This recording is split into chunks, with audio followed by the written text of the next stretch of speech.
Australia siempre se ha distinguido por tener algunos de los estándares de gestión de agua dulce más estrictos del mundo. Sin embargo, en el sistema fluvial más grande del país, se está desarrollando una crisis hídrica ante los ojos de todos.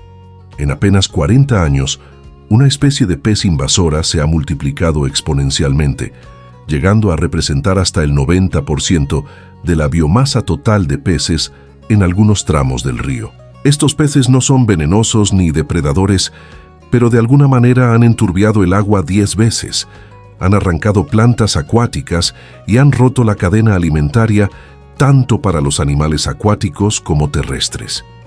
Se han intentado todo: enormes redes, trampas, electricidad e incluso planes para usar virus. Son tantos los desafíos que esta especie simplemente no desaparecerá.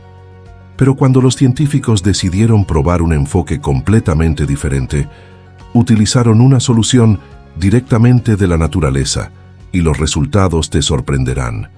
No te pierdas el final para descubrir qué sucedió. Si te apasionan los secretos de supervivencia, las especies invasoras y las sorprendentes soluciones naturales, no olvides suscribirte al canal. Si observas un mapa de Australia, verás un enorme sistema fluvial que se extiende por casi todo el sureste del continente. Se trata de la cuenca Murray-Darling, el sistema fluvial más grande de Australia. Toda la cuenca abarca más de 3.500 kilómetros, cubriendo una superficie de aproximadamente 1.000 kilómetros cuadrados, lo que representa casi una séptima parte de todo el continente. Para ponerlo en perspectiva, la cuenca tiene casi el mismo tamaño que Francia y Alemania juntas. Es la fuente de vida de Australia. Según la autoridad de la cuenca Murray-Darling, la cuenca abastece de agua a cerca del 40% de la agricultura australiana y sustenta a más de 2 millones de personas que viven en la región. Antiguamente, el ecosistema del río era increíblemente rico. Los estudios biológicos registraron al menos 46 especies de peces autóctonas que alguna vez habitaron este lugar. El agua siempre fue cristalina, gracias al saludable ecosistema del lecho del río. Muchas especies realizaban migraciones asombrosas, nadando cientos de kilómetros a lo largo del río para desovar. Peces australianos famosos como el bacalao del Murray, la perca dorada y la perca plateada fueron en su día habitantes comunes de este río. Pero hoy en día, si visitas muchos tramos del río Murray, el paisaje podría sorprenderte. El agua ya no es tan cristalina como antes. En muchas zonas, la turbidez puede ser de 5 a 10 veces mayor que en condiciones naturales. Según estudios realizados por CSIRO y la autoridad de la cuenca Murray-Darling, la luz solar apenas llega al lecho del río. En muchos lugares, los lechos de plantas acuáticas que antes cubrían el fondo marino han desaparecido. Con la desaparición de las plantas, también desaparecieron los escondites de los peces jóvenes. Los estudios ecológicos muestran que las poblaciones de muchas especies de peces autóctonas han disminuido entre un 70% y un 90% en comparación con el siglo pasado. Es aterrador, pero este cambio drástico no fue causado por una fábrica, una represa, ni un desastre químico. Todo comenzó con una sola especie de pez. Sí, lo oyeron bien. La carpa común, una especie originaria de Europa y Asia. Las carpas fueron introducidas en Australia a mediados del siglo XIX, principalmente por razones prácticas, como fuente de alimento y para la pesca deportiva. Durante décadas, las carpas vivieron tranquilamente en estanques de granjas y lagos artificiales sin llamar mucho la atención. Pero todo empezó a cambiar en la década de 1960, cuando una cepa de carpa particularmente resistente escapó a la naturaleza. Lo que siguió fue una tormenta casi perfecta para una invasión biológica. En las décadas de 1960 y 1970, grandes inundaciones azotaron muchos ríos australianos, destruyeron piscifactorías y las carpas de estos estanques se dispersaron por la cuenca Murray-Darling. Una vez dentro del sistema fluvial, encontraron un entorno casi ideal. Las carpas pueden sobrevivir en condiciones que muchos peces autóctonos simplemente no toleran. aguas turbias, altas temperaturas e incluso ambientes con bajo nivel de oxígeno. Esta increíble adaptabilidad les permitió propagarse a un ritmo asombroso. Hoy en día, los estudios ecológicos muestran que en muchos tramos del río, las carpas representan entre el 70% y el 90% de la biomasa total de peces. Se estima que la biomasa total de carpas en toda la cuenca ronda los 66.880 millones de libras. Para ponerlo en perspectiva, si se juntaran todas esas carpas, su peso combinado equivaldría al de más de 50.000 elefantes africanos. Y lo que es aún más preocupante es la rapidez con la que se reproducen. Una sola carpa hembra adulta puede desovar entre 300.000 y 1 millón de huevos en cada temporada de reproducción. Para que se hagan una idea de su número actual, en 2023, durante la temporada de inundaciones, miles de carpas se congregaron en aguas poco profundas para desovar, remolinos y chocando entre sí, haciendo que la superficie del agua hirviera como una olla gigante. Estas imágenes muestran la magnitud de la explosión demográfica de las carpas. Tras una gran inundación en la cuenca Murray-Darling, los científicos registraron un aumento considerable en el número de carpas. En un evento comunitario en la región de Riverland, los pescadores capturaron hasta 18.000 carpas en una sola jornada. Pero, como señala el investigador Mark Kennard, aún queda una enorme cantidad de biomasa de carpas en los ríos australianos. Aún más alarmante que su gran número son sus comportamientos. Al principio, la explosión demográfica de las carpas comunes parecía un simple cambio en el ecosistema. Sin embargo, con su enorme población, se convirtieron rápidamente en una nueva fuente de alimento para muchos animales que habitan la cuenca del Murray-Darling. Aves acuáticas, peces depredadores, reptiles e incluso algunos mamíferos comenzaron a aprovechar este abundante suministro de alimento. Las carpas no cazan como otros peces depredadores. En cambio, se alimentan hurgando en el lecho del río en busca de gusanos, larvas y pequeños organismos que se encuentran en el lodo. Al hacerlo, absorben el lodo con la boca y lo escupen, removiendo constantemente el sedimento del fondo del río. Una carpa adulta puede remover decenas de kilos de lodo cada día. Imagínese si miles de carpas se alimentaran en un tramo de río. La cantidad de lodo removido podría alcanzar varias toneladas diarias, como si una excavadora gigante funcionara sin parar en el fondo del río. El resultado es un agua extremadamente turbia. Estudios realizados en la cuenca Murray-Darling demuestran que en zonas donde predominan las carpas, la turbidez del agua puede ser de 5 a 10 veces mayor que en lugares donde no hay carpas. Cuando el agua está turbia, la luz solar no llega al lecho del río. Esto provoca que las plantas acuáticas, que actúan como bosques subacuáticos, desaparezcan gradualmente. Algunos estudios ecológicos muestran que entre el 70% y el 90% de los lechos de plantas acuáticas han desaparecido en zonas donde predominan las carpas. Cuando estos bosques subacuáticos desaparecen, toda la cadena alimentaria comienza a colapsar. Las plantas acuáticas proporcionan refugio a los peces jóvenes y son el hogar de muchos insectos acuáticos. Esto conlleva una disminución de especies de peces autóctonas como la perca dorada y la perca plateada, que solían ser comunes en este sistema fluvial. Además, a medida que desaparecen los peces pequeños, las aves acuáticas también se ven afectadas. Aves como el pelícano australiano y el cisne negro, que dependen de peces pequeños e insectos acuáticos, también han disminuido significativamente en muchos humedales. Cuando los científicos se percataron de que la carpa común estaba alterando todo el ecosistema de la cuenca Murray-Darling, comenzó una larga batalla. Durante más de 4 décadas, el gobierno australiano y las autoridades estatales han intentado prácticamente todos los métodos posibles para reducir la población de estos peces invasores. El enfoque más sencillo fue la pesca a gran escala. En Australia Meridional, los programas de pesca comercial pueden extraer entre 550 y 880 toneladas de carpa del sistema fluvial del Murray cada año. Algunos proyectos piloto en la cuenca Murray-Darling han llegado a recolectar más de 2.200 toneladas de carpa en tan solo unos años. Si bien esta cifra puede parecer enorme, al compararla con la biomasa total de carpa en la cuenca, estimada entre 330.000 y 440.000 toneladas, la cantidad de carpa capturada anualmente representa menos del 1% de la población. Lamentablemente, es como intentar vaciar un lago con un balde pequeño. Algunos estados incluso han fomentado la pesca comercial de carpas, ¿verdad? La carpa es un alimento popular en países asiáticos como China, con la esperanza de convertir esta especie invasora en un recurso económico. Incluso hubo una campaña de prueba para un producto llamado Kentucky Fried Carp.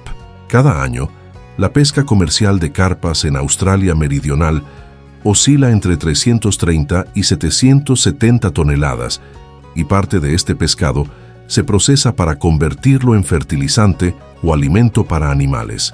Sin embargo, todos estos esfuerzos se topan con el mismo problema: la increíble velocidad de reproducción de las carpas. Ante este desafío, los científicos australianos comenzaron a considerar una solución más agresiva utilizando el herpesvirus de los ciprínidos. 3. Un virus que puede atacar a las carpas. Este plan forma parte del Plan Nacional de Control de la Carpa. Los modelos ecológicos sugieren que el virus podría acabar con el 70-90% de la población de carpas. Pero esto conlleva un riesgo enorme. Si el virus se libera, cientos de miles de toneladas de peces muertos podrían aparecer en el sistema fluvial de golpe.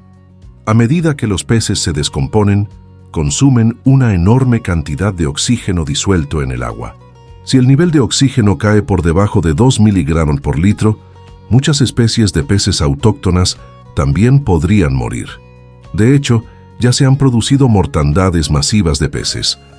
Durante 2018-2019, una grave sequía en el río Darling provocó que la temperatura del agua subiera a entre 86 y 95 grados Fahrenheit, lo que redujo drásticamente los niveles de oxígeno disuelto. Como consecuencia, más de 1 millón de peces murieron en esa serie de sucesos, la mayoría carpas. Las fotografías de la época mostraban el río cubierto de peces muertos, con decenas de toneladas llegando a las orillas. Se considera una de las mayores mortandades masivas de peces en la historia de Australia. Debido a estos riesgos, muchos científicos comenzaron a plantearse una pregunta diferente. En lugar de intentar erradicar por completo la carpa, ¿podríamos convertir esta especie invasora en un recurso? La carpa es rica en nitrógeno y fósforo, por lo que puede transformarse en fertilizante orgánico, harina de pescado o alimento para aves de corral. Sin embargo, incluso estas ideas solo resuelven una pequeña parte del problema. Por cierto, recuerdan que mencionamos que las carpas se introdujeron por primera vez en el siglo XIX, pero que su población no se disparó hasta la década de 1960? La verdad es que su población estaba controlada por el bacalao de Murray, el pez de agua dulce más grande de Australia y el principal depredador de este ecosistema. Si nunca han visto uno en persona, imaginen un pez de entre 1,5 metros y 2 metros de largo que pesa más de 100 kilos, casi lo mismo que un océzno. Tienen cuerpos gruesos y anchos, cabezas enormes y bocas lo suficientemente grandes como para engullir presas bastante grandes. No es de extrañar que los lugareños los llamen a menudo los monstruos del río Murray. En el ecosistema natural, el bacalao del Murray actúa como el guardián del río. Como superdepredadores, mantienen a raya a muchas especies acuáticas, desde pequeños peces y cangrejos de río hasta otras criaturas acuáticas. Su estrategia de caza es única. A diferencia de muchos peces depredadores que persiguen a sus presas, el bacalao de Murray es un depredador de emboscada. Generalmente se esconde entre troncos sumergidos, grietas en las rocas o en aguas profundas, esperando pacientemente. Cuando una presa nada cerca, atacan al instante. Un bacalao de Murray adulto puede comer todo tipo de presas: peces, aves acuáticas jóvenes, ratones e incluso serpientes si tiene la oportunidad. A principios del siglo XX, El bacalao de Murray era el depredador dominante en muchos ríos australianos. Algunos estudios ecológicos estiman que en muchos tramos del río Murray representaban más del 80% de la biomasa de peces depredadores. Sin embargo, con el tiempo, su número disminuyó drásticamente. Las razones van más allá de la sobrepesca. A lo largo del siglo XX, se construyeron numerosas represas de irrigación en los ríos, alterando los flujos naturales del agua e interrumpiendo las rutas migratorias de los peces. Al mismo tiempo, la extracción de grandes troncos de los ríos, que antes se consideraban obstáculos para la navegación fluvial, destruyó accidentalmente refugios cruciales para la perca del Murray. Como resultado, a finales del siglo XX, las poblaciones de perca del Murray en muchas zonas habían disminuido entre un 70% y un 90% en comparación con épocas anteriores. Entonces, en el vacío dejado por el ecosistema, el bacalao de Murray comenzó a hacer algo extraordinario. Si bien no pudo exterminar a las carpas adultas, sí pudo atacar a las carpas juveniles, la etapa más vulnerable de la invasión. Numerosos estudios que analizan el contenido estomacal de los peces en la cuenca Murray-Darling han demostrado que el bacalao de Murray ha aprovechado esta nueva fuente de alimento. Un resumen de PestSmart, que cita investigaciones, reveló que la carpa apareció en el 35% de las muestras estomacales del bacalao de Murray, lo que significa que ya no es algo raro. Ahora constituye una parte importante de la dieta de este depredador superior. El Departamento de Medio Ambiente de Australia también cita una investigación de Ebner que demuestra que el bacalao de Murray se alimenta de carpa en estado salvaje. Si lo piensas bien, tiene todo el sentido del mundo. Las carpas adultas pueden medir entre 2 y 3 pies de largo, tienen cuerpos robustos, escamas resistentes, son buenas nadadoras y suelen habitar aguas profundas o corrientes rápidas, por lo que no son presa fácil de tragar enteras. Pero las carpas jóvenes son otra historia. En su primer año, muchos miden apenas 2 o 8 pulgadas de largo, el tamaño perfecto para que un bacalao de Murray adulto ataque rápidamente y se los trague. Además, las carpas jóvenes tienden a agruparse en grandes cardúmenes en aguas poco profundas cerca de la orilla después de la temporada de desove. Mientras tanto, los bacalaos de Murray son maestros de la emboscada. Se esconden bajo troncos sumergidos, al borde de pozos profundos o en las zonas oscuras del río, permaneciendo casi inmóviles hasta que lanzan un ataque fulminante cuando una presa nada cerca. Lo más importante es que esto no se limita solo al bacalao de Murray. PestSmart también informa que la perca dorada se alimenta de carpa, aunque esta constituye una parte menor de su dieta. Durante años, los documentos sobre el control de peces invasores en Australia han cuestionado si la restauración o el fomento de las poblaciones de peces depredadores autóctonos podría actuar como una forma natural de control biológico de la carpa. No solo intervienen los peces depredadores. En los humedales, cuando la temporada de desove de la carpa alcanza su punto álgido, sus huevos y crías también sirven de alimento para muchas otras especies de la cadena alimentaria. Esto crea una red de depredadores, no solo una batalla individual. Por eso, la importancia del bacalao de Murray no radica en que vaya a exterminar a la carpa de la noche a la mañana. Su verdadera función es interceptar a la carpa en sus primeras etapas, cuando cada carpa devorada podría significar la pérdida de un eslabón futuro en la cadena alimentaria. Para una especie donde cada hembra puede poner cientos de miles de huevos, reducir las tasas de supervivencia en las primeras etapas puede tener un enorme impacto acumulativo con el tiempo. Fue entonces cuando los científicos comenzaron a considerar un camino diferente. Si el bacalao de Murray ya lo hace de forma natural, ¿qué pasaría si ayudáramos activamente a este antiguo depredador a recuperarse aún más?